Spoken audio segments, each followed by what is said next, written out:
សួស្តីអ្នកនរថ្ងៃនេះខ្ញុំនឹងធ្វើការ unboxing កៅអីថ្មីដោយសារតែមួយនោះកៅអីរបស់ខ្ញុំនោះខ្ញុំទិញមកគោលម្ដងគឺខ្ញុំទិញញ៉ាំអង្គុយញ៉ាំបាយទេហើយឥឡូវនេះក៏អត់មានអង្គុយអត់មានអង្គុយជាស្រ័យអ្នកនរ vlog ដៃថ្មីអត់មានកៅអីអង្គុយសម្រាប់អង្គុយកាត់តវីដេអូអញ្ចឹងខ្ញុំមានអារម្មណ៍ថាអង្គុយកៅអីនេះខ្ញុំអត់មានអារម្មណ៍កាត់តវីដេអូ link ហ្មងវាបាក់អង្គុយយើងមូលទៅណាកាត់ដែរឥឡូវចាក់លុយទិញកៅអីថ្មីតែទិញថោកៗអ្នកនរអត់មានលុយតែថ្លៃចេះណាកៅអី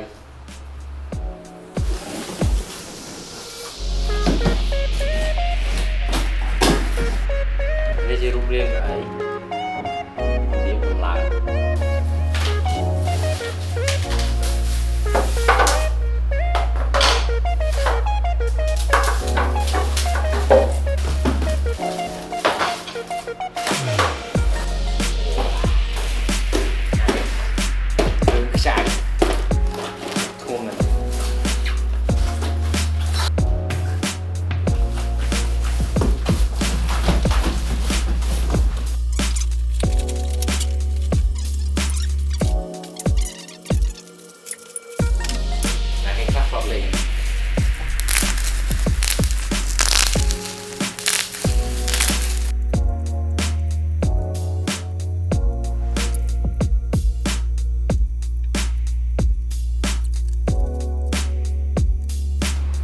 បានអ្នកនរនេះដោយសារតែ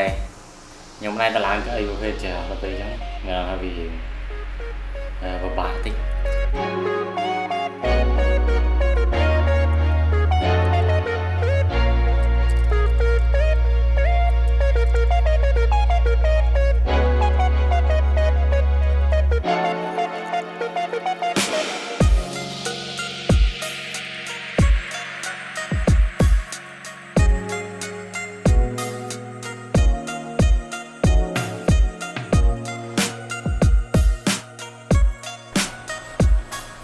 អូខេបងប្អូនឥ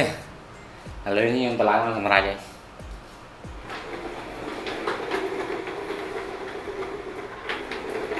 វាជាអីឡើងយូរមែនតើបងប្អូនឥឡូវខ្ញុំអង្គុយសាកសិន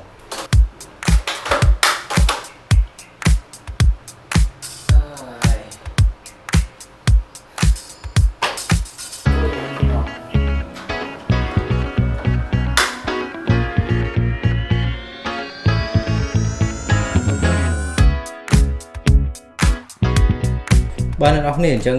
អីយើងទៅឡើងរួចហើយនេះវាជាប្រភេទសំណាញ់ណាហើយខ្ញុំគិតថាចំពោះបិទចិត្តត្រឹមក្រោម100ខ្ញុំគិតថាកៅអីប៉ុណ្ណេះខ្ញុំអាចទទួលយកបានទាំង quality material ពណ៌នេះជាដើមវាមិនមើលទៅ premium ដូចជាតម្លៃរាប់រយដុល្លារទេប៉ុន្តែយើងអាចមកអង្គុយបានវាជាជាងគប់យ៉ាងកៅអីយើងអត់អាចមូបានណាហើយនេះសំណាញ់មានសភាពច្រើនវាតឹងមែនប៉ុន្តែពេលយើងអង្គុយទៅវាទន់ធ្វើឲ្យយើងហ្នឹងមានអារម្មណ៍ថាស្រួលគូត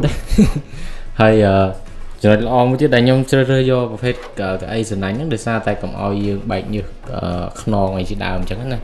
ព្រោះសារកាលមុនខ្ញុំធ្លាប់ប្រើកៅអី gaming មួយដែរតែវាបែកញើសខ្នងពេកយ៉ាអានេះទៅវាអត់ហប់វាអាចខ្យល់ចេញចូលបានអញ្ចឹងណាយើងអង្គុយនៅក្នុងបន្ទប់កង្ហារគឺត្រូវតែម្ដងអូខេ Yes អញ្ចឹងវីដេអូតឡើងកៅអីគឺមានតែប៉ុណ្្នឹងទេអរគុណអ្នកនរគ្នាហើយ